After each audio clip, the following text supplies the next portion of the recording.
ஷே பெஸ்டோ பிரமா சூரியன் எப்பா காவல்துறைக்கு மந்திரிக்கு இன்னைக்கு எஃப்ஐஆர் போட்டார்ப்பா.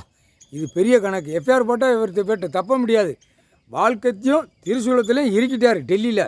இப்போ அவன் ஒரு பிட்டு அவன் மூளை வேலை செய்ய விட மாட்டார். அவன் மண்டை மூளை அப்படியே கசக்கி உருட்டி உள்ள சிக்கலில் கொண்டு வந்து அப்படி ஒரு பக்கம் தூக்கி தலைகளை தூக்குறதுக்கு தான் அந்த வழியை பார்ப்பார்.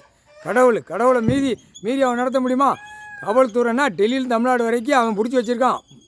காவல்துறை அதிகாரி மந்திரியை பூரா அவன் தான் பிடிச்சி வச்சுருக்கான். இந்த காவல்துறைக்கு முதலமைச்சருக்கு நியமிக்கிறது டெல்லியிலேருந்து ஒவ்வொரு நியமிச்சு விட்டு ஆட்டுங்கடா ஓட்டுங்கடா விட்டுட்டான். முதலமைச்சர் 2 கையை காலை தோலை தூக்கி போட்டு ஓட்டு தான். தமிழ்நாடு டெல்லி ஊடாலப்பட்ட மாதிரி பூரா அழகாக ஆட்டு தான்.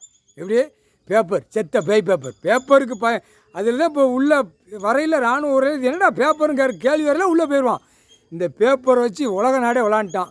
ஆனால் அந்த பேப்பரை வச்சு தான் உள்ளே தூக்குவார். அச்சடித்த பேப்பரை வச்சு தான் உள்ளே தூக்குவார். ஒரு மனிதனுக்கு என்ன கணக்குங்கிற கேள்வி அந்த நேரம் போடுவார். இதுக்கு மேலே என்னத்துக்கு இந்த பேப்பர் வச்சு என் விளையாடுதான்? அந்த முற்றுப்புள்ளி வரையில் மொத்தமாக குடும்பமே உள்ளே போயிடும். அதுதான் கணக்குடா. சேட்டை 2ஆம் நம்பரை திருச்சி ஆடிட்டு போய் அங்கே போய் வீட்டு மாலையை கட்டி பாரு என்னையும் பாரு, என் மோரையை பாரு, நான் இத்தனை கோடி வச்சுருக்கேன், இத்தனை வண்டி வச்சுருக்கேன், இத்தனை இடம் வாங்கி வச்சுருக்கோம்னு அலைதான். அப்படியாடா அப்படிங்காரு. அப்படியா உனக்கு உள்ளே போகிறதுக்கு டைம் நெருங்கி வந்துருச்சுடா அப்படின்ட்டார். 13 செயலராக 13 கம்பி.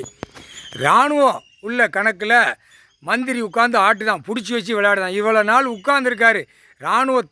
இராணுவத்துக்குள்ள கணக்கு உள்ளே வரணும். எல்லா நீதிமன்றம் கோர்ட்டில் இவ்வளோ கணக்கு எடுக்கிறது இராணுவத்தை வச்சு தான் எடுக்கணும். சட்டப்படி ரூல்ஸு அதுதான். இப்போ ஒரு கோர்ட்டில் கோடிக்கணக்கான கேஸுகள் உள்ளே நிற்கி அதை தண்டனை கொடுக்க முடியாத நிலைமையில் இருக்குது. அது இவர் தான் தண்டனை கொடுக்கணும். இராணுவத்தை உள்ளே கொண்டு வரணும். கொண்டு வந்தால் தான் அந்தந்த நீதிமன்றத்தில் கணக்கை முடித்து உள்ளே செயலரில் தள்ளணும். இப்போ ஐயா போட்டார். இப்போ எஃப்ஐஆரை போட்டார். மந்திரிக்கு 2 கணக்கில் போட்டு எஃப்ஐஆரை போட்டு கிட்டி போட்டார். புரியுதா? ஏட்டா நீதிமான் ஐயாவுக்கே நோட்டீஸ் வருது. ஐவாளர் நோட்டீஸு ராஜபாளையம் விருதுநகர் மாவட்டம் ராஜபாளையம் தாலுகா முக்கால் சத்தியம் ஐயா பார்த்துக்கோங்கடா ஏன்ட்டியா அப்படின்ட்டார். அப்போ கணக்கு உள்ளே மாட்டு தான் கணக்கு ஏற்றுதார். கணக்கு ஏற்றினோடனே இந்த கணக்கு தோண்டி எடுக்கையில் அட்டா முட்டிக்க என்னென்ன வேலைகள் நடக்குமோ அத்தனை வேலைகள் நடக்கும். முக்கால் சத்தியம். சிட்டி கிராமத்தை அலற விடுவோம்னாரா அந்த நேரம் மானிட பிறவி அலற விடுவார். கடவுளால் தான் முடியும். அப்போ தாண்டா கடவுள் 3 மாதத்துக்கான நாக்கை இழுத்து வெளியே கொண்டு வருவான். கடவுள் இவர் தான் இப்படி தண்டனை விடுவாரா அப்படியேம்மா. முக்கால் சத்தியம். ஆணு பெண்